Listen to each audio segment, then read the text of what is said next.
La teoría de la comunicación subliminal en acción, hipnopolítica, el arte de influenciar. Autor: Vasconcelo Juan Carlos. Licenciado en Psicología, profesor en Psicología. Derechos reservados. Una nueva técnica de comunicación en el campo político y social.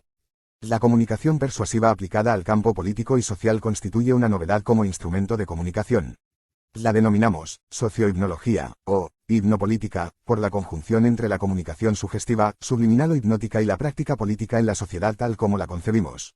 Primeramente pasaremos a explicar nuestra nueva disciplina. El término hipno proviene de la palabra hipnosis y alude a los efectos sugestivos de la palabra y del discurso en la política, tanto como de las actitudes y la personalidad en relación con el pueblo. Por su parte, el término política proviene del griego politike, que a su vez deriva de polis, que significa Estado.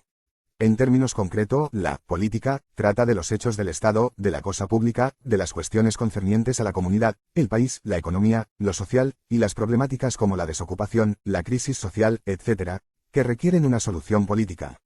En sentido extensivo, la política trata del poder de los ciudadanos para participar en las cuestiones inherentes a la comunidad y el país y para introducir cambios sustanciales en los aspectos económicos, sociales y culturales de los ciudadanos. En este sentido, el acceso al poder político conlleva la posibilidad para modificar una realidad determinada. Para ello, el ciudadano debe participar en los partidos políticos, votar, y comprometerse en todo hecho social, educación, el barrio, etc., como aspectos de la política. En términos globales, la política se vincula con todo poder organizado a través de partidos e instituciones, escuela, iglesia, municipalidad, gobierno, etc., y no solamente las instituciones vinculadas al Estado como el gobierno o el Parlamento. En sentido particular, la política alude al arte de gobernar, al arte de lo posible. Por las ideas vertidas previamente, los políticos serían aquellos que se interesan y asumen la responsabilidad de operar en las instituciones como el partido político, para administrar y cambiar los hechos sociales. Por lo visto sobre el término hipnosis y el origen de la palabra política, la hipnopolítica constituye una nueva técnica de comunicación de carácter sugestivo y que investiga cómo podemos potenciar nuestra comunicación con los ciudadanos. Se centra en la búsqueda de la optimización de la comunicación en sus aspectos sugestivos. La inducción del trance sociohipnótico. Concentrémonos en la siguiente situación, típica en épocas de intensa actividad política. El pueblo se encuentra reunido. Hay euforia, alegrías, cantos, murmullos, bombos, la atención dispersa de la gente porque el líder todavía no ha aparecido en el palco. La situación se tensa, se vuelve interesante cada vez, la mirada de la mayoría se orienta hacia el palco, esperando al gran líder, casi al Salvador, porque cada líder política significa para cada uno de nosotros alguien que promete, que podrá salvar la situación social, etc. Los anhelos y el deseo de ver al atractivo y carismático política se intensifica. Todos esperan la palabra autorizada del gran líder. A esta inquietud generalizada se suman la de los medios, los periodistas, radios y diarios que capturan imágenes, realizan entrevistas a personajes importantes del partido y a la espera de que aparezca el personaje principal. En eso, el jefe de ceremonia informa al pueblo que el gran líder se presenta. Los aplausos, cánticos, bombos y exclamaciones se multiplican por doquier. El gran líder aparece en forma lenta, segura, firme y sonriente, levantando la mano como gesto de buenos augurios y saludos para todos los presentes. Son los pasos de alguien inteligente, poderoso, de alta autoestima y con un autocontrol emocional avasallante, y esto a pesar de la situación difícil desde lo emocional para cualquier ser humano. Es alguien que proviene de una vasta experiencia, conoce su pasado, su actualidad y su futuro y no existen razones para estar nervioso. Después de todo, el pueblo y el líder conforman una comunidad de ideas, visiones, esperanzas, deseos y anhelos para solucionar los problemas de la comunidad y del país toda. Cuando se detiene ante el micrófono, igualmente que sus pasos, sus manos están seguros y el vaivén del micrófono al son de los saludos igualmente expresan ya toda una melodía y un mensaje para el pueblo. Cada movimiento se multiplican de eficacia, de atractivo y de esperanza y el carisma del buen líder completan el decorado y el escenario de la situación. Todos esperan una palabra de aliento, de un abrazo simbólico a través de sus palabras y gestos y esperan ser reconocidos y elogiados. El líder sabe de esto e igualmente expresa palabras de agradecimiento, de coincidencias en las expectativas. Después de todo, él es uno más, entre todos y todos podrían ser como él. En la audiencia, gradualmente el silencio se apodera de todos y la atención se centra en cada gesto y palabra del líder. Para ser insistente, todos esperan la verdad, las palabras autorizadas y legítimas porque provienen de alguien reconocido por todos. El líder sabe de esto y comienza a expresar sus ideas en forma, todavía, elocuente. En su mente le viene la idea de la retórica de Aristóteles y modula sus palabras para que el pueblo comprenda claramente el mensaje. Sus primeras palabras todavía no poseen el fervor que obtendrá segundos después. Sus gestos acompañan y sus movimientos y alegrías también. En pocos minutos, su discurso no consiste ya en palabras, sino que en cada palabra, cada concepto comienza a representar las piezas de un teatro dramático. La imagen que comienza a gestarse en la mente de los oyentes comienzan a ponerse dramático y cada vez más atractivos.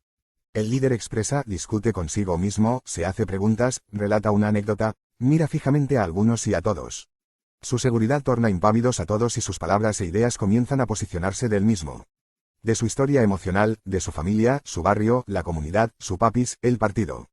Las emociones fluyen y todo se torna intenso. El pueblo, paralizado con tantos vaivenes emocionales, solo desea explotar, expresar la alegría y el fervor de la coincidencia consigo mismo. Después de todo, a estas alturas, el líder y la masa han conformado el uno a que aludimos hace unos segundos. Los aplausos y los gritos de alegrías truenan.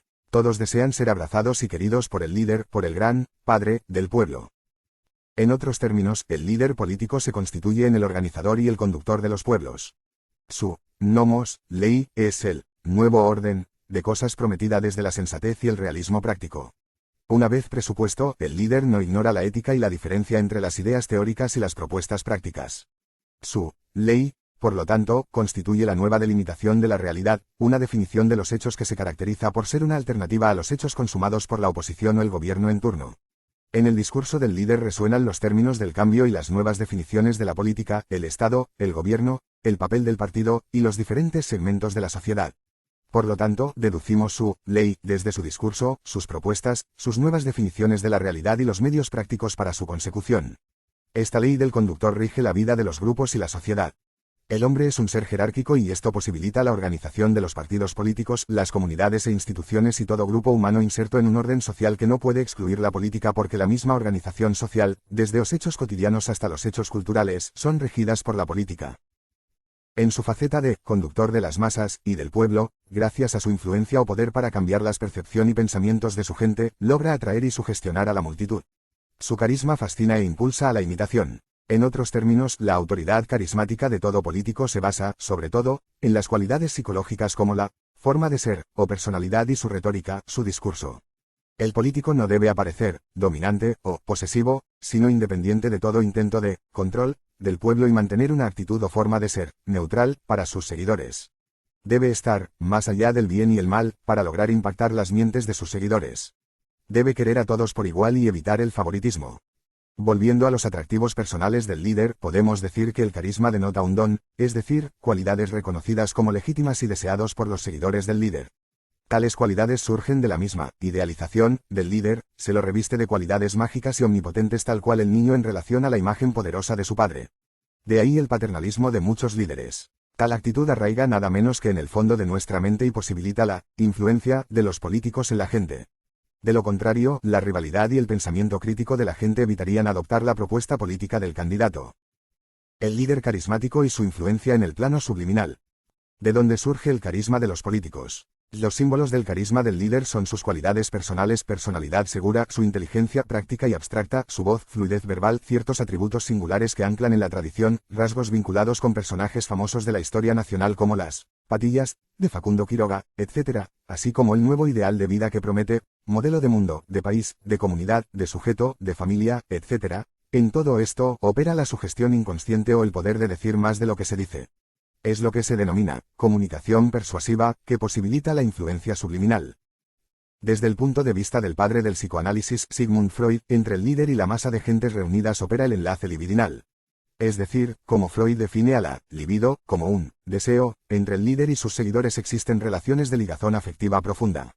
Una corriente de ternura y atracción inconsciente permiten que el líder sea deseado o querido por sus seguidores. Por otra parte, el jefe es el ideal del yo de los seguidores del líder.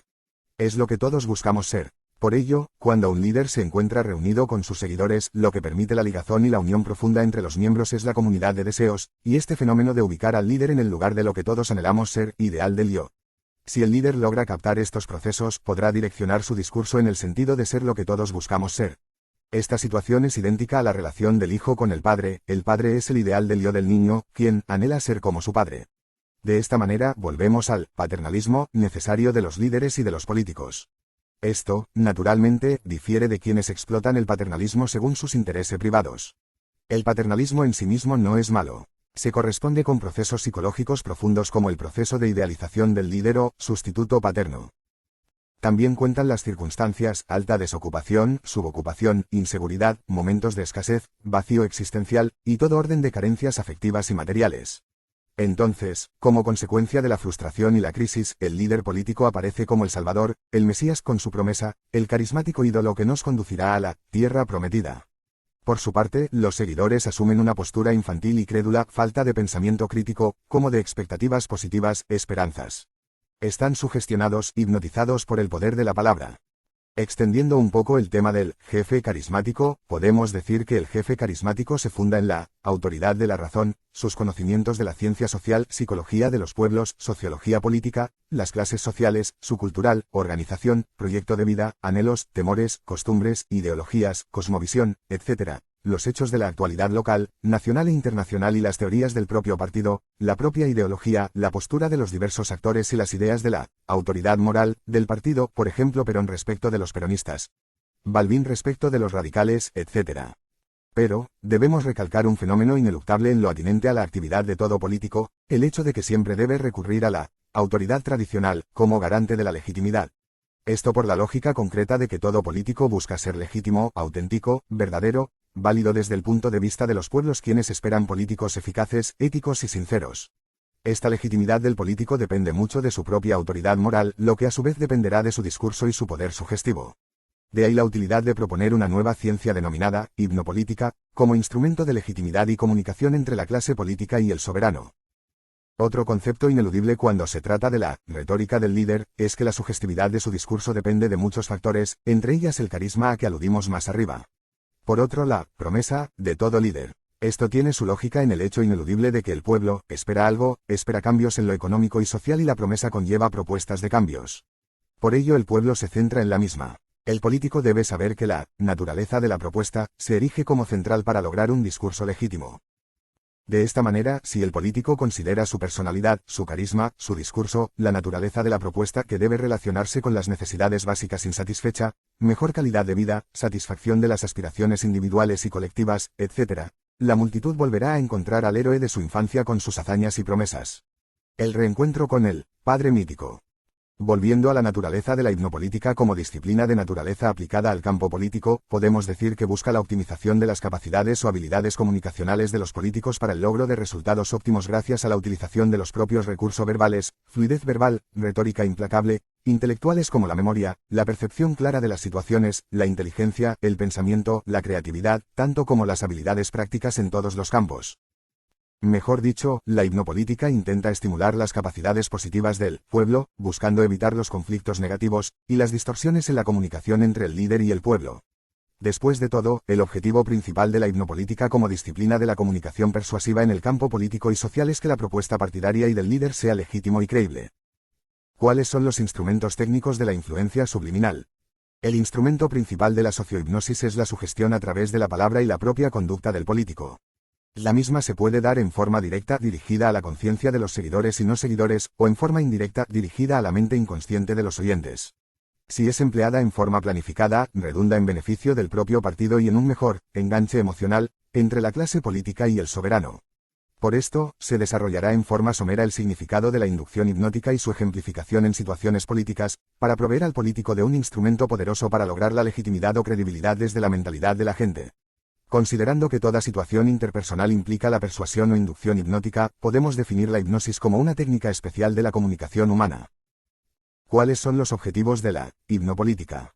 Los objetivos son políticos, es decir, vinculado a la toma del poder y la concreción de los programas políticos de determinados partidos, aunque también la hipnopolítica puede servir a todo ciudadano participativo en los hechos de la cosa pública. Mejor dicho, busca proveer al político un instrumento de comunicación eficaz para optimizar su práctica del poder y el conocimiento de nuevos recursos contenidos en su personalidad con el objetivo de lograr una actividad política eficaz y productiva. Por lógica consecuencia, la hipnopolítica, como técnica de comunicación persuasiva, busca brindar nuevas estrategias de comunicación a la clase política para optimizar las prácticas y con el objetivo de reducir las deficiencias comunicativas en la relación partido, pueblo, Estado y sociedad. Asimismo, busca la motivación y la construcción de nuevas habilidades de comunicación en la clase política. Como ya lo habíamos adelantado, la hipnosis busca la potenciación de las capacidades del sujeto a través de la sugestión, llevando a la conciencia del individuo aspectos de su persona que éste desconocía. Es decir, busca la potenciación de las dimensiones positivas que el comunicador político busca transmitir al oyente. Creencias erróneas sobre la comunicación sugestiva en el imaginario social. Gracias al pensamiento mágico, muchas personas consideran que la hipnosis constituye un truco, algo similar a la magia, o una suerte de engaño para el otro. Otras ideas erróneas son la consideración común de que la hipnosis supone una desconexión de la realidad. En verdad, lo que sucede es que la mente continúa en conexión con la realidad, representada por el hipnosugestor y sus palabras o sugerencias. Tanto la conciencia como la mente inconscientes continúan con la capacidad para escuchar y comprender mensajes junto a la capacidad ampliada para recibir sugerencias de toda clase. La creencia de que la hipnosis supone un dominio mental del otro, lo que lleva a una concepción, dominio, sometimiento, de la hipnosis. Por el contrario, el autocontrol del sujeto continuo a pesar de los mandatos hipnóticos porque el sujeto es consciente de la naturaleza de los mandatos y si por ejemplo se intenta sugerir algo inmoral a alguien hipermoral, se va a obtener una negativa rotunda. Sobre todo, la sugestión comienza su efecto por la vía de autosugestión. Es el sujeto quien, motivado por las sugerencias, comienza a materializar las ideas y expectativas del sugestor. La creencia de que la sugestión hipnótica solo se da en situaciones en que alguien imparte sugestiones a otra persona. O por el contrario, la sugestión constituye un aspecto normal de la comunicación humana y aparece en situaciones como la relación padre-hijo, la publicidad, la relación con el líder idealizado de un partido, el presidente en función del pueblo, el profesor y sus alumnos, la TV o la radio, en que el sujeto se encuentra cautivado, atrapado en el mensaje proveniente del otro o de los medios. Fundamentos teórico-prácticos de la hipnopolítica. Toda comunicación política es persuasiva. Es indudable ya en la actualidad que la comunicación política contiene elementos de la comunicación persuasiva, el líder utiliza su discurso en forma atractiva y sugerente, el tono de su voz, los contenidos orientados hacia la credibilidad, los gestos y actitudes, razonamientos y comentarios, elogios, el gesto alegre, y muchos otros elementos hablan de los efectos sugestivos de la palabra en la política. Por lo tanto, la comunicación persuasiva o hipnótica constituye un aspecto regular de toda comunicación humana. La mayoría de los estudiosos consideran a la sugestión hipnótica o comunicación persuasiva como componente regular de todo vínculo. No consideramos la comunicación persuasiva como una forma especial de la comunicación porque se da en toda comunicación en forma más o menos consciente. De acuerdo con una concepción actual del proceso de sugestión hipnótica, consideramos que el proceso de sugestión puede operar tanto en presencia de una conciencia crítica como en su ausencia. En el caso de un pensamiento crítico, el individuo somete las ideas del político a sus criterios e intenta manifestar sus propias ideas. Lo que llamamos ilusión de autonomía sostiene que el individuo no se percata en forma consciente de las sugestiones que el político profiere mientras explica un tema. Por ello, pueden lograrse sorprendentes influencias sobre el oyente mediante sugestiones directas y conscientes, lo que es favorecido por la seguridad al hablar, por el tono de voz enfático, por el escenario, que recomendamos sea organizada en forma dinámica, donde todos puedan participar, mirarse, hablar, moverse libremente. Todo esto se puede realizar aún en estado de plena conciencia del parte del oyente porque la sugestión a que aludimos se orienta mejor por debajo del nivel de conciencia, percepción subliminal. Naturalmente, los niveles de inducción hipnótica pueden oscilar desde el estado de plena conciencia hasta una somnolencia leve, en que el alumno siente que estuvo realizando un paseo imaginario por la vida de este o aquel personaje importante relatado por el orador. Claro que los tipos de relatos varían y el relator debe tomar el trabajo de recolectar un bagaje de anécdotas, cuentos, hechos interesantes, noticias, experiencias, descubrimientos, etc., para presentar a título de estímulo sobre el tema. En cuanto a los tipos de respuestas a la sugestión, todo depende del tipo de condicionamiento sociocultural que determina los tipos de reacciones posibles. Es decir, un oyente de clase baja podrá responder en una forma poco crítica y crédula. Por ejemplo, si el orador programa una serie de ideas a sugerir durante el diálogo con los compañeros, notará que el rendimiento será diferente si trata con un oyente de clase baja o un oyente de clase media o alta, etc. A su vez, cada individuo posee condicionamientos familiares o pautas de conductas internalizadas que lo lleva a ser único y con la consiguiente capacidad para responder a las sugestiones de una forma particular. La experiencia demuestra que un sujeto de clase media será más susceptible a la sugestión del tipo, la influencia de las clases dominantes sobre el Estado y la política lleva a que el pueblo culpe a los políticos y no a la corrupción y el rapiñaje de las grandes empresas, que un oyente de clase baja, acostumbrado a la vida espontánea, sin un proyecto orientado hacia cuestiones abstractas. Naturalmente, las excepciones existen y muchos oyentes escaparán a lo que afirmamos previamente, lo que llevará a reconsiderar los diagnósticos para mejorar la comunicación. En cuanto a los elementos de la comunicación que facilitan la sugestionabilidad o capacidad para caer en estado de trance, atención concentrada hacia el otro y su propuesta, o resonancia emocional, enganche emocional con el orador se destacan los siguientes. Un proyecto político realista que se funde en un análisis verdadero del país y sus necesidades, diferenciando los problemas económicos, sociales y culturales. El tono apacible de la voz. La elocuencia. El prestigio del político en términos de experiencias, logros, escritos, conferencias, seminarios o curso dictados, encuentros, etc. Sus publicaciones, escritos, revistas, artículos, opiniones, etc. La actitud a la vez práctica y teórico. Los ejemplos concretos. Los gráficos, recortes de artículos, libros en la mano, lecturas realizadas. Otros.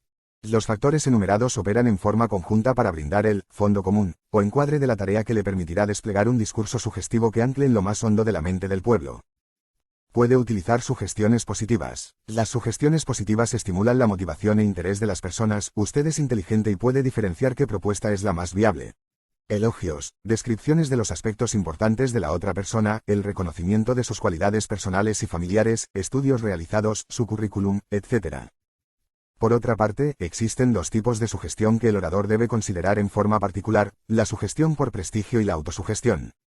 En la primera, cuenta el prestigio del orador por sobre todas las cosas.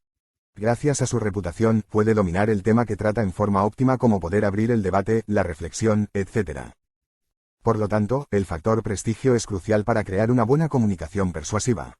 Esto además ha sido corroborado en el campo social, como por ejemplo en la relación líder-masa, en la publicidad, la política o la religión. La hipnosis grupal o colectiva a que conduce el factor prestigio se logra al utilizar un tono de voz segura, rítmica, repetitiva, estimulando el pensamiento en sus diversas formas creativas, críticas, etc. La actitud sumisa es mayor cuando uno se encuentra ante alguien admirado por su prestigio, su expresividad, amplitud de criterios, flexibilidad y con capacidad para ponerse en el lugar del otro, tanto a nivel conceptual como en la práctica concreta. El oyente realizará las tareas políticas de buen agrado por el prestigio del orador y los mandatos posthipnóticos, actividades a posteriori que el oyente realiza sugestionado por los mandatos del orador, llevarán a resultados óptimos. Recordemos que un mandato posthipnótico constituye una orden o sugerencia para alguna actividad pronunciada durante la etapa de sugestión activa en que el oyente se encuentra cautivado por el despliegue de palabras, fervor, emoción y autocontrol serena del orador. Sin embargo, ante la ilusión de que la sugestión pueda conducir a la realización de cualquier conducta, debemos recalcar que el oyente no puede ser condicionado a la realización de actividades sino dentro su condicionamiento social, pertenencia de clase, nivel intelectual, estudios previos, nivel de motivación, etc. previo. Mejor dicho, nadie puede ser condicionado a realizar conductas para las cuales no haya obtenido un entrenamiento mínimo. A lo sumo, podrán existir muchos casos de sujetos, trascendentes, de inteligencia superior al común denominador y que logren una buena comprensión de las temáticas. El orador posee para ello un instrumento poderoso como lo es la comunicación persuasiva. En pocas palabras, el oyente no puede ser condicionado vía sugestión, a la realización de tareas para las que no posea ideas previas adecuadas, transferibles y pertinentes. Por ello, el orador debe estar a la pesca de las ideas del oyente, para lograr un puente entre tales ideas y las que van a ser sugeridas a través de relatos interesantes. El segundo tipo de sugestión es común a toda situación de sugestión porque toda sugestión no opera sino a través de la autosugestión. La autosugestión aparece con posterioridad a la sugestión. Cuando el oyente adopta los mandatos, órdenes y sugerencias, puede, por fin, adoptar el rol del orador en su mente y darse él mismo las órdenes que previamente le fuera proferido. Mejor dicho, incorpora la relación común que lo une al semejante y los ejemplos e instrucciones de éste y puede así jugar tales roles en la realidad posterior. Es decir, internaliza la relación político, ciudadano, compañero, etc., dándose él mismo la sugestión. De esta manera, la sugestión externa se hace interna, autosugestivo. Esto es normal en toda situación de comunicación. Por la autosugestión, el oyente se da órdenes, mandatos, exigencias, motivación, objetivos, ideales, actividades, que previamente les fuera dado por otras personas. Gracias a la autosugestión, podemos dialogar con uno mismo, pensar en voz alta, ejercer autorreproches, advertencias y órdenes para sí mismo. Mejor dicho, ejercer una sugestión a uno mismo tendiendo como objeto a la propia persona. A tal fin, se puede utilizar cuentos atractivos, refranes, casos extraídos de su experiencia, experiencias política interesantes, sucesos sociales, historia nacional, películas, lecturas, etc. Otra cuestión importante es que los individuos difieren entre sí en cuanto a la sugestionabilidad. Los estudios experimentales demuestran que los jóvenes, los niños y los sujetos con retardo mental son más sugestionables que los adultos de inteligencia normal. Esto se da así porque los niños, jóvenes y deficientes poseen poca capacidad crítica, lo que facilita la sugestión. Claro que el orador debe, incluso, sugerir la misma capacidad crítica, si ésta se encuentra ausente o deficitaria en un ciudadano. No compartimos la creencia de que la capacidad crítica impide la sugestión porque los sujetos críticos caen más fácilmente presa de los discursos atractivos que impliquen debates y reflexiones. Por otra parte, se sabe que las mujeres son más sugestionables que muchos hombres. Esto obedece al tipo de socialización diferencial de las muchachas que tienden a ser más sumisas, lo que disminuye con el nivel intelectual. La eficacia práctica de la comunicación sugestiva en el campo político y social. Para comenzar a hablar sobre la eficacia de la sugestión en la comunicación humana y en el ámbito sociopolítico, debemos poner hincapié en que no debe tomarse la comunicación persuasiva como un proceso consciente o intencional en todos los casos porque también acaecen situaciones en que un sujeto logra sugestionar a otro en forma no deliberada o en forma inconsciente. Es el caso del líder que sugestiona a sus seguidores, los efectos indirectos de la televisión, el docente que cautiva a sus alumnos, etc. Nuestra propuesta de utilización deliberada de la persuasión o sugestión hipnótica para la mejora de la relación líder-masa o la sociedad política y la sociedad civil, pondrá hincapié tanto en la sugestión indirecta o inconsciente como en la sugestión directa o consciente. Entre una y otra, la diferencia es de grado, porque toda comunicación implica dos niveles de intercambio de mensajes, una explícita, verbal, gestual o consciente, y otra implícita, verbal o gestual, indirecta o inconsciente. En muchas situaciones, la sugestión se alimenta de las motivaciones individuales que son en sí mismas personales y orientados a satisfacer el propio deseo. Esto lleva a que cada uno tenga sus propios métodos de sugestión, directa o deliberada, en forma inconsciente, a través de terceros, etc., cuando se comunica. Pero lo regular es que todos utilizamos la persuasión en forma más o menos conscientes en la comunicación. Gracias a la sugestión, se perpetúan los estereotipos o definiciones estáticas sobre muchas cosas, concepto del país, la clase baja, la sociedad, los políticos, etc., costumbres que se transmiten a través de los tiempos, actitudes respecto del otro sexo, la agresividad, muchas conductas arraigadas en la sociedad. Cuando un padre explica un comportamiento determinado, como la moda de cada generación, también sugiere su propia opinión respecto del tema, que los jóvenes utilizan para definir su propia moda en forma más o menos opuesta. Esto lleva a la oposición intergeneracional de toda sociedad. De esta manera, el oyente toma como verdades incuestionables muchas problemáticas, lo que le dificulta la construcción de un pensamiento crítico en el campo político y social, con posibilidad para replantear los conceptos en forma cada vez más maduras. En toda situación de sugestión, el objetivo buscado es siempre la eficacia de la sugestión, que podemos medir por el grado de influencia del conductor de las masas en la conducta de la masa, su grado de adhesión, fervor, alegría, atención, enganche emocional y los cambios de actitudes y logros obtenidos. Mejor dicho, la eficacia de la sugestión se observan en los cambios de actitudes y pensamientos observados en el comportamiento de los oyentes. Sin embargo, la eficacia de la comunicación persuasiva depende de varios factores como el nivel educativo de los oyentes, que lleva a condicionar los niveles de comprensión de un tema. Otro factor crucial es la sugestionabilidad o propensión para caer en trance hipnótico o en resonancia emocional con el interlocutor. La sugestionabilidad es variable de un individuo a otro y el orador debe considerar esto cuando buscar persuadir hacia los objetivos de la política, su programa, ideología, propuestas. Un orador que posea eficacia sugestiva difícilmente requiera de premios o críticas para motivar a sus seguidores porque la motivación surge del propio prestigio y poder sugestivo de su liderazgo, que el seguidor visualiza como buena explicación, buen político, la propuesta suena lindo, etc. En pocas palabras, el prestigio o autoridad política, en el tema y su figura como imagen identificatoria, llevan fácilmente hacia la resonancia emocional o estado de trance del oyente.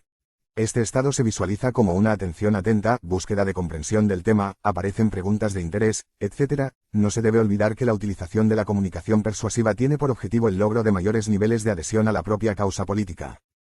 Algunas de las cualidades principales que debe reunir el orador para obtener eficacia sugestiva son las siguientes.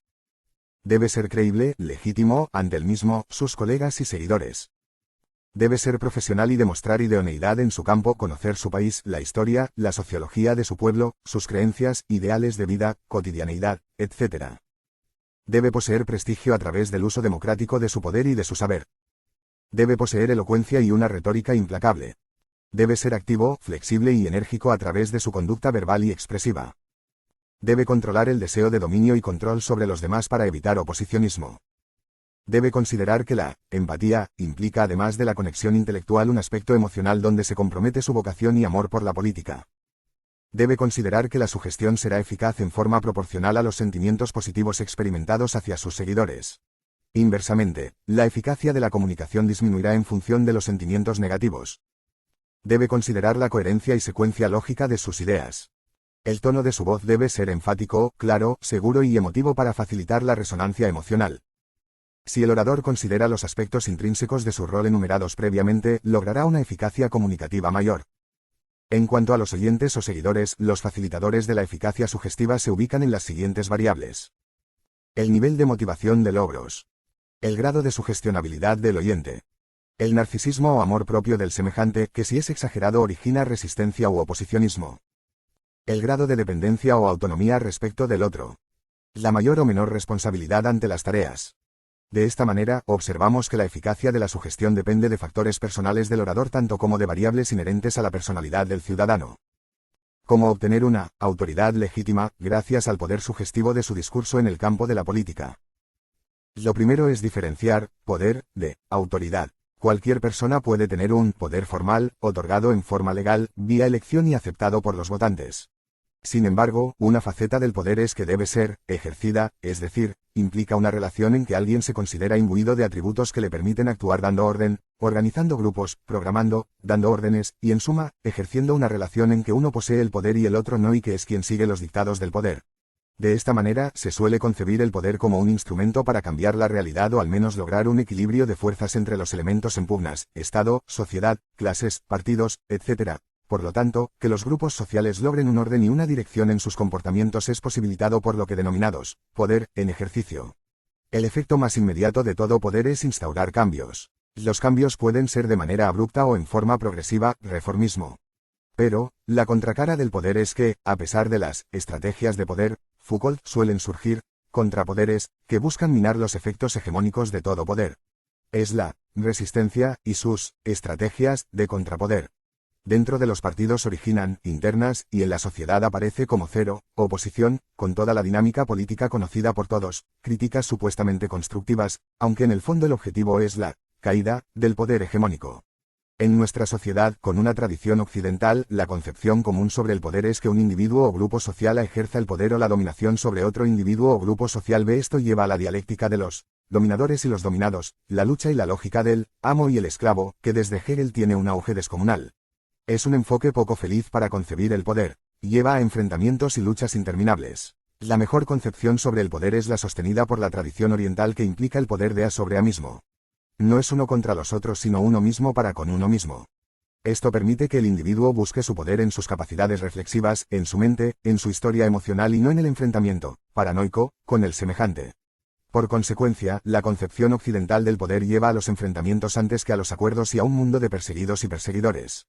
Mejor es la consideración del poder desde la filosofía oriental, es decir, buscar la esencia del poder en uno mismo, tratar de superarse, encontrar los puntos flojos en la propia subjetividad. Como consecuencia de una concepción persecutoria sobre el poder, en nuestra sociedad nos vimos obligados a diferenciar poder de autoridad, para resolver la concepción oca de considerar que el poder se ejerce sobre el prójimo. Por su parte, la autoridad aparece más del lado del reconocimiento por los demás y no desde la imposición formal y legal como sería el poder. El poder posee la investidura formal y legal y lleva a ejercer una política de premios y castigos a quienes no obedezcan a la supuesta autoridad. Pero en el fondo, no es autoridad, en el sentido como lo entendemos desde la hipnopolítica. Una persona que tiene poder puede que no tenga autoridad porque no aparece como legítimo ante sus seguidores o ante la sociedad. Además, la autoridad no el poder informal, como sostiene algunos, sino la legitimidad en la utilización del poder otorgado por el pueblo. No es quien tienen poder y su ejercicio sobre el pueblo sino la asunción del reconocimiento del pueblo para distribuir el poder en el pueblo.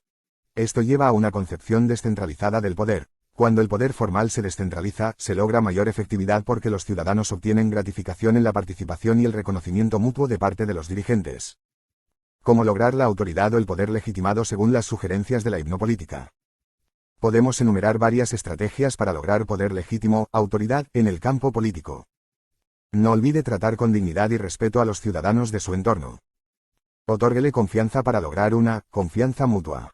Apórtele información y conocimientos sobre los procesos políticos, rol del partido, las clases dominantes, ideologías, propuestas, noticias, personajes, ética política, etc. Pruebe la retroalimentación respecto de sus ideas sobre la política para luego sugerir su propia posición. Sepa escuchar para comprender el modelo de mundo del interlocutor para comprender su visión de la realidad social y político. Reconozca las cualidades importantes de las personas. Explique en forma detallada los roles de la política, los partidos, los líderes y en función de la sociedad actual. Otros. Mejor dicho, usted puede obtener poder legítimo, autoridad, utilizando su inteligencia, sus ideas previas sobre la sociedad, la política, los hechos económicos y culturales, etc., aunque debe considerar a su interlocutor y su modelo de mundo para lograr desembarcar a buenos puertos. ¿Cuál es la utilidad política de la comunicación persuasiva? Podemos expresar la utilidad política de la hipnosis de la siguiente manera. Como toda sugestión culmina en una autosugestión, el orador político puede buscar una mayor eficacia en su comunicación logrando mayor capacidad autosugestivo al lograr que los demás se interesen y adopten la propia opinión. Mejor dicho, la hipnopolítica ayuda a la formación de opiniones favorables a la postura del sugestor. Mejorar el rendimiento en términos de actividades políticas, asistencia a reuniones, campañas, cursos, lecturas políticas, sugerencias de actividades, etc. Permite aumentar la responsabilidad social y política del ciudadano. Permite el aumento de la participación ciudadana en la militancia. Permite disminuir el narcisismo y egocentrismo del ciudadano por inducción de criterios más realistas sobre la vida, la sociedad y la política. Permite aumentar la autoestima por medio de la participación en las reuniones, encuentros, seminarios, cursos de capacitación política, grupos de lecturas, mesas redondas, etc. Permite aumentar el autoconocimiento de las fortalezas y debilidades en cuanto a capacidades y conocimientos sobre la política. Permite el aumento de la vocación por la política en los jóvenes y mujeres poco críticos. Ayuda a lograr una personalidad flexible y creativa al incentivar la utilización de las propias capacidades en las actividades con el objetivo de construir el ideario del partido. Facilita el entrenamiento en el rol de político, gracias a la toma de conciencia de que ser político no difiere del de un actor en un escenario social. Ayuda a superar situaciones el pesimismo de la gente respecto de la política. Facilita la disminución de la llamada crisis de credibilidad en la política, a través de las sugerencias de la función de la política en la sociedad y su necesariedad, etc. La inducción del trance hipnótico y de la realidad hipnótica en el campo social. Podemos sostener en principio que el proceso de sugestión, inducción hipnótica y una realidad de trances comienza cuando el oyente se deja influenciar por la voz persuasiva y las actitudes del orador, lo que lleva al predominio de la realidad, definida por quien sostiene el discurso, aunque siempre en sentido relativo. Para graficar este proceso, tratemos de imaginar el siguiente proceso de inducción. Un joven adulto se encontraba en una época no muy buena de su vida. Estaba mal económicamente, sin embargo, no explicaba su situación en términos políticos ni teoría alguna. En eso, se encuentra con un militante de un partido muy conocido y se ponen a dialogar. El militante poseía un don casi natural para la sugestión y expresó sus ideas con una convicción y fervor que cautivó al joven afligido. El joven comenzó a centrarse en sus ideas y a participar de las mismas. Ya había olvidado su punto de vista y sus problemas cotidianos. Gradualmente, comenzó a forjar imágenes sobre los relatos del militante. Por el poder de la palabra y las sugerencias del militante, el joven quedó convencido de que se debía hacer algo en la sociedad para mejorar las condiciones de vida de la gente. El militante lo abordó en el centro de su ser, desde sus necesidades económicas y sociales. Por ello, coincidió con el militante y asistió a las reuniones, se afilió al partido y comenzó su brillante carrera de político. ¿Cómo podemos caracterizar el proceso previamente descrito desde el lenguaje de la sugestión política? En forma muy similar a otros procesos psicológicos como la entrada en la fantasía, el ensueño diurno, o un pensamiento reflexivo atento, el joven fueron excluyendo su atención respecto del mundo exterior y comenzó a obedecer a la autoridad moral y política del militante, que, en la mente inconsciente profundo del joven representaba a la autoridad paterna, tal cual sucediera en la infancia. Tal cual el niño que obedece a los padres y se pone a estudiar, jugar o a dormir. En forma brillante, el militante es distorsionado por los recuerdos infantiles reactualizados y este proceso transforma la comunicación común entre un orador y su oyente en una comunicación persuasiva o de inducción hipnótica. De esta manera, se concentró en la palabra y los gestos del militante. Mejor dicho, el discurso cautivante del militante redunda en la capacidad para pensar la realidad desde el pensamiento común, el creativo e incluso el pensamiento crítico del militante. Si, por el contrario, las imágenes proyectadas sobre el militante son negativas, este aparecerá como malo, frustrante e incluso como autoritario, lo que redundará en menor efectividad de su comunicación persuasiva. En el primer caso, la diferencia entre pensamiento y realidad se desdibuja y el representante directo de la realidad pasa a ser el militante. Por otra parte, el proceso anteriormente caracterizado sucede en toda realidad donde existe una relación estrecha entre individuos y grupos, donde existe una dependencia ya sea a través del compromiso político implícito o por el compromiso ideológico, nacional, social, cultural, deportivo, etc., entre el líder y sus seguidores. Si se da esta plena conexión entre el orador, su propuesta y la aceptación de los seguidores, aparece lo que llamamos trance ligero, que es un estado de dependencia emocional e intelectual y de enganche emocional estrecho. El orador podrá experimentar que la reunión fue brillante, con sentimiento de realización plena, tal cual sus seguidores, que además, sentirán un cambio de paradigma personal o punto de vista acerca de la realidad. Notará que la forma de presentación, las consignas, los ejemplos, las anécdotas, los gráficos, el texto, los procedimientos grupales y la motivación, fueron adecuadas. La sugestión no constituye sino un instrumento de comunicación más para lograr la motivación necesaria en un mundo de nihilismo y escepticismo de la gente. Sabemos que las murallas defensivas ante el cambio, resistencia al cambio, siempre emergerán desde el abismo intelectual de las personas. En términos generales, el control de las masas tanto como de los contornos de la realidad corresponden al líder, que como profesional de la política, debe considerar sus opiniones en términos científicos, CS, políticas, sociología, economía, etc., y desde una ética compartida. Aportes del Dr. Milton H. Erickson a la sociohipnosis. Según Erickson, toda situación interpersonal supone la comunicación persuasiva o de influencias hipnóticas. De esta manera, la persuasión forma parte de la comunicación cotidiana. La comunicación persuasiva, sugestiva o hipnótica, que podemos denominar hipnosis interpersonal, constituye un recurso promisorio para ayudar a las personas a reestructurar su mundo y su visión de la política y a superar las dificultades existenciales como la falta de motivación para la participación, la apatía, las dificultades para la lectura de los diarios y temáticas actuales y toda situación interpersonal problemática que se pueda suscitar en la sociedad. De esta manera, los objetivos de la hipnopolítica como método alternativo de comunicación entre el líder y la masa, se resumen en la búsqueda de técnicas eficaces para paliar las dificultades comunes en la comunicación cotidiana en nuestros días. La concepción de la sugestión como aspecto de toda comunicación humana lleva a abandonar la concepción lineal y consciente de la comunicación para ahondar en la comunicación a nivel inconsciente o por debajo del nivel de la conciencia. Mejor dicho, la comunicación humana no solo se da a nivel consciente o explícita y abarca el nivel implícito o inconsciente. Para profundizar esta propuesta, interrogaremos las propuestas del Dr. Milton H. Erickson, famoso hipnoanalista. El enfoque ericksoniano se caracteriza por utilizar ambos canales conscientes e inconscientes y en la búsqueda de la eficacia en la comunicación al considerar que cada individuo es único y posee un modelo personal del mundo construido en forma particular en su familia y en una sociedad determinada. Erickson considera que la comunicación eficaz depende de la localización de este punto de vista personal sobre la vida que puede ser pesimista, optimista, constructivo, destructivo, estrecha, confusa, de éxito o fracasos, etc., que se localiza en la mente inconsciente de cada uno. A su vez, su enfoque sobre el cambio en la vida de una persona se orienta hacia los recursos propios que el individuo posee en su mente inconsciente y de las cuales, a veces, no es muy consciente.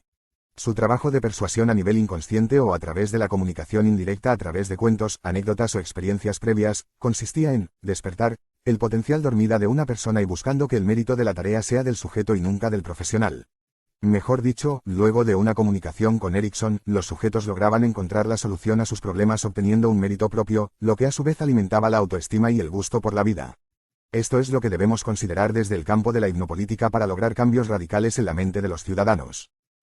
Podemos definir su enfoque sobre la comunicación humana como estratégica, porque busca especificar la particularidad de cada individuo para estimular las zonas potenciales que el propio individuo ignora. En pocas palabras, busca despertar las capacidades aún latentes en el sujeto. Sin embargo, no podemos orientarnos simplemente a un cambio intelectual, porque debemos orientar y enseñar política para la vida. Si por ejemplo, un ciudadano posee poca motivación para la política y no se conecta con el orador, lo que debemos modificar es su visión particular sobre la sociedad y la política. Para decirlo con la propuesta de Erickson, sus intervenciones se centraban en la comunicación indirecta y menos a nivel consciente o directa. Es decir, se comunicaba con la mente inconsciente antes que con la conciencia y para esto utilizaba las técnicas hipnóticas en forma particular. Buscaba una relación particular empática particular, un estado de trance hipnótico semejante a cuando estamos concentrados en la lectura o estamos debatiendo, con todo, o como cuando fantaseamos, o cuando escuchamos un discurso político en forma atenta, etc., en que sembraba las ideas claves necesarias para que la persona, como protagonista principal de su vida, encuentre la solución por sí mismo, llevándose el mérito de todo. El enfoque de Erickson estaba lejos de los consejos u órdenes manipulativo. Las palabras sugerentes y claves eran intercaladas a partir de un relato común y surtían efectos igualmente en forma inconscientes, logrando que en la conciencia de sus oyentes emergieran las soluciones a muchas cuestiones. Mejor dicho, creaba el contexto a través de ejemplos sugestivos, anécdotas, explicaciones científicas, recuerdos, conocimientos sobre sus oyentes, las cualidades de cada oyente, etc., para que él descubriese los cambios por motus propio. La decisión final surgía como propia decisión y Erickson aparecía solo como orientador. Empleo estratégico y político de las anécdotas. El uso de anécdotas como instrumento de comunicación en niveles múltiples constituye un poderoso medio para modificar conductas y pensamientos. El militante puede utilizar su misma experiencia para transmitir hechos interesantes que servirán como puentes cognitivos o inclusores, es decir, ideas previas que ayudan a comprender nuevas ideas. Sobre todo, debe utilizar las anécdotas para ejemplificar un concepto y facilitar la significatividad o comprensión de un tema de debate. Por ejemplo, si el tema es el rol de la política y los políticos en la sociedad actual, puede tomar un cuento cualquiera y acentuar los aspectos políticos y cívicos del mismo. En cuanto a cómo debemos llevarnos con los pares, compañeros, correligionarios oyentes de la política, debemos considerar que somos seres humanos y que cada uno tenemos nuestras propias personalidad y problemas particulares. A tal efecto, consideremos la siguiente anécdota. Es el caso de la anécdota del puercoespín, relatada por el filósofo Schopenhauer. Eréis una vez en el país de los puercoespines. Había mucha nieve y frío. Los puercoespines vivían todos aislados unos de otros y se comunicaban poco. Por esto, se sentían solos, angustiados y con frío. Decidieron acercarse para obtener calor y comunicación, pero muy pronto se pincharon unos a otros, hubo roces, invasión de intimidad, conflictos y problemas de comunicación. Por ello, decidieron alejarse unos de otros. Esto se repitió varias veces, hasta que encontraron el punto intermedio en la comunicación para no pincharse unos a otros, ni muy cerca ni muy lejos. Por fin, encontraron el equilibrio en las relaciones humanas y la comunicación. Además, la anécdota logra nutrir el tema de discusión con imágenes vívidas, utilizando la imaginación y creatividad de los oyentes. Esto sucede así porque cuando el orador relata el cuento, los oyentes logran asociar sus ideas previas, fantasías, recuerdos, temores, expectativas, conocimientos, deseos, etc., con el relato en forma activa. Esto conduce a diversos niveles de trance hipnótico que el orador observará con mayor atención y participación de los militantes u oyentes. Es inevitable que los oyentes participen en el relato porque, cuando se relata una anécdota, la mente debe percibir, y al percibir, se proyectan los deseos y pensamientos personales, logrando reconstruir en forma más o menos cercana el relato del locutor. Es decir, indefectiblemente, el oyente debe asimilar las ideas nuevas a través de sus esquemas previos, para decirlo en términos conceptuales. Si las ideas previas son precarias, el orador se verá obligado a presentar muchos ejemplos, gráficos, esquemas, videos, etc., que le servirán al oyente para poder comprender los nuevos conceptos. El uso de anécdota en política toma su lógica en que los relatos brindan situaciones imaginarias o reales concretas que le ayudarán al ciudadano a dar sentido a los conceptos políticos.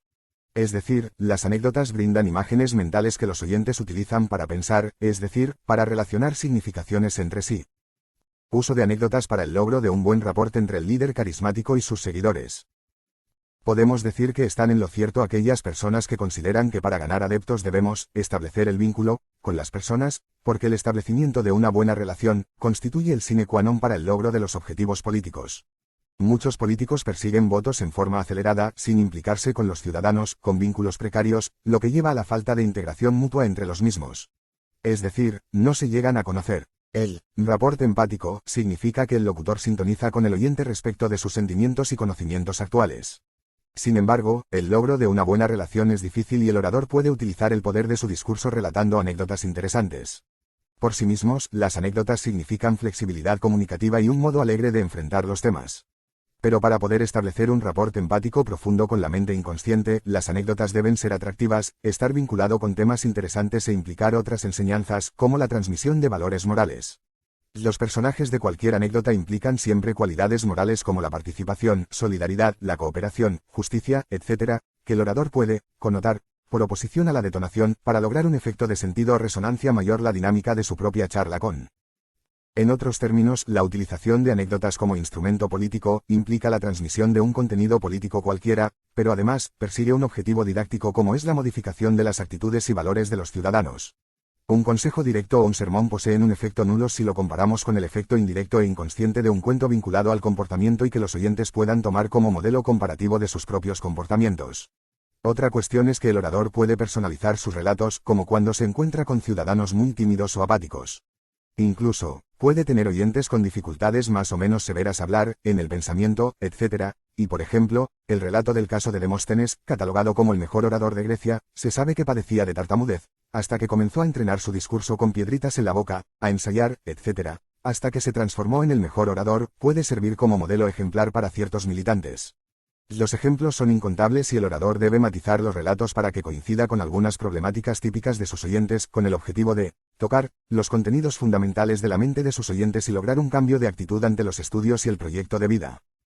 En suma, el político puede utilizar el método de comunicación indirecta a través de relatos interesantes, como las anécdotas, para establecer un buen rapport que no es sino una comunicación más eficaz y con menor índice de malentendidos y conflictos grupales. Si logra un buen rapport o conexión, las relaciones son, cara a caras, intensas, emocionales, pudiéndose lograr buenos resultados políticos.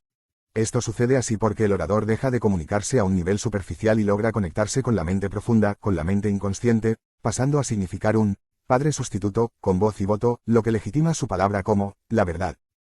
Siembra de ideas y sugerencia de soluciones al calor de los debates. Si el orador tiene la intención de transmitir una idea interesante, puede proceder a través de una sucesión de relatos interesantes donde puede distribuir un aspecto de la cuestión en cada anécdota. Si su intención es transmitir la idea de participación política, puede comenzar con una anécdota interesante de algún personaje importante de la política, de la historia, etc., donde puede acentuar el hecho de no ser participativo. Luego, otra anécdota donde se acentúe lo contrario, es decir, el hecho de ser participativo. Naturalmente que lo importante es que los oyentes logran identificarse con los aspectos del relato logrando cambios actitudinales importantes. También se pueden utilizar metáforas, chistes, parábolas, etc.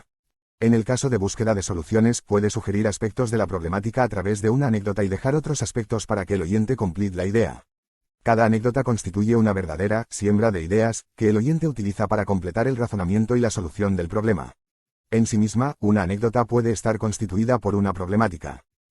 En sí misma, una problemática política no consiste sino en una situación en que el pensamiento y los partidos políticos, como el partido de turno, no han encontrado la solución adecuada. Es una situación en que se fracasa en encontrar una solución eficaz. A través de una sugerencia, puede brindar al oyente un ejemplo de personas, partidos o países que han logrado una solución adecuada a los problemas. Se debe especificar en la anécdota los pasos a seguir para la solución de los problemas. También las diversas opciones o posibilidades de solución para la problemática. Sobre todo, lo importante es que el personaje que se movilice en la anécdota sea de un perfil creativo, flexible y enérgico para lograr el contagio emocional de los demás. Entonces, cuando se planifica el tipo de anécdota para una problemática determinada, se debe intercalar aspectos que contemplen en forma clara los diversos aspectos de la problemática, las posibles respuestas, la lista de opciones posibles, y la toma de conciencia de los propios procedimientos a través de una autoevaluación clara de los personajes intervinientes. Solos así el ciudadano incorporará una realidad política nueva y un estilo flexible para enfrentar las problemáticas sociales. El modelado mental como táctica política. Una de las formas principales del aprendizaje de nuevas ideas políticas, etc., es a través del proceso de identificación a un modelo exterior. Este proceso se denomina también modelado de la conducta. La identificación al modelo idealizado, como un político elocuente y carismático, un personaje importante del contenido de la sociedad y la historia, constituyen la esencia del mecanismo de identificación desde el punto de vista psicoanalítico. Permite el modelado o estructuración de la subjetividad. Cuando un orador explica un concepto, como en las reuniones políticas, el oyente no incorpora la idea sino cuando capta la situación intersubjetiva, es decir, los personajes en juegos, el orador y su presencia como modelo a imitar. De esta manera, si al oyente se le presenta una situación vívida de imágenes, de personajes atractivos, de modelos positivos e inteligentes para imitar, tenderá a identificarse en un plano inconsciente, desarrollando su cosmovisión política. Los conceptos no se aprehenden en forma puramente abstractas, sino a través de un soporte o imagen de identificación que le permite a las personas significar los hechos tal cual lo realizaron sus creadores, mejor dicho, modelará su conducta en base a tales modelos considerados ideales, es decir, un modelo lo más cercano posible a la realidad. Por ello, es importante la búsqueda de historias atractivas con los personajes presentados a través de situaciones interesantes, llena de sorpresas, coloridos y dramatizaciones. Por ejemplo, explicar un concepto, su creador, su historia emocional, anécdotas interesantes, los obstáculos y facilitadores de su carrera científica, sus familiares, etc. Por otra parte, se pueden utilizar las películas didácticas, que son de por sí inductores de imágenes gráficas que quedan prontamente en la memoria a largo plazo. La utilización activa de la imaginación de las masas. En el campo político constituye una herramienta indispensable para la construcción y reconstrucción de los conceptos sobre la realidad actual, las ideologías, las propuestas. Para poder pensar y razonar primero se debe poder imaginar o crear representaciones sobre la realidad. Tal la función de la imaginación creadora. La capacidad imaginativa permite visualizar alternativas, nuevas soluciones, diversos enfoques para las problemáticas y sus soluciones. Lo importante es que el militante o ciudadano encuentre una imagen concreta para determinados conceptos. Por ejemplo, un militante tenía dificultades para que en las reuniones se comprendieran conceptos sociales de tipo abstracto como clase social, ideologías, nuevos pobres, etc., hasta que solicitó a sus oyentes para que imaginaran la vivencia de un niño pobre de clase baja y otro de clase alta, lo que permitió la construcción del concepto de clase social en forma creativa. En forma sintética, los pasos para la imaginación activa son: se invita a los oyentes a una relajación completa, distendiendo los músculos, disminuyendo la respiración y cerrando los ojos. Luego se sugiere la consigna: les voy a pedir ahora que imaginen. Por último, se realiza la puesta en común junto a las opiniones personales sobre el tema. En definitiva, lo que se busca con esta técnica es la estimulación de la capacidad creadora de la imaginación, sin el cual, el pensamiento resulta impensable. Asimismo, se pueden sugerir formas de comportamientos más eficaces, invitando a imaginar cómo actúa un ciudadano inteligente, uno genio u otro con dificultades intelectuales. De esta manera, se lograrían mayores logros en términos de la militancia política o en cuanto a obtención de votos. La comunicación paradójica y su empleo en la política. Lo que se denomina intención paradójica constituye una técnica de comunicación poderosa si se la emplea en forma cuidadosa. Consiste en dar sugerencias contrarias a la que se desea arribar. Por ejemplo, si un semejante determinado no desea participar, se le sugiere que no participe, que continúe como está. Esto lleva a un resultado contrario porque el semejante puede que comience a interesarse por la participación, charla, actividades, encuentros, etc. Esta técnica es eficaz en un gran número de situaciones: miedo a hablar en las reuniones, inseguridad de sí mismo, temor al dirigentes, hostilidad hacia los políticos o hacia los compañeros, temor a actuar, dificultades para realizar tareas, etc. Asimismo, ante situaciones en que el compañero, paro correligionario, sienta falta de motivación, apatía, desgano, antipatía, indiferencia, obsesiones, oposicionismo, desatención, entre otros.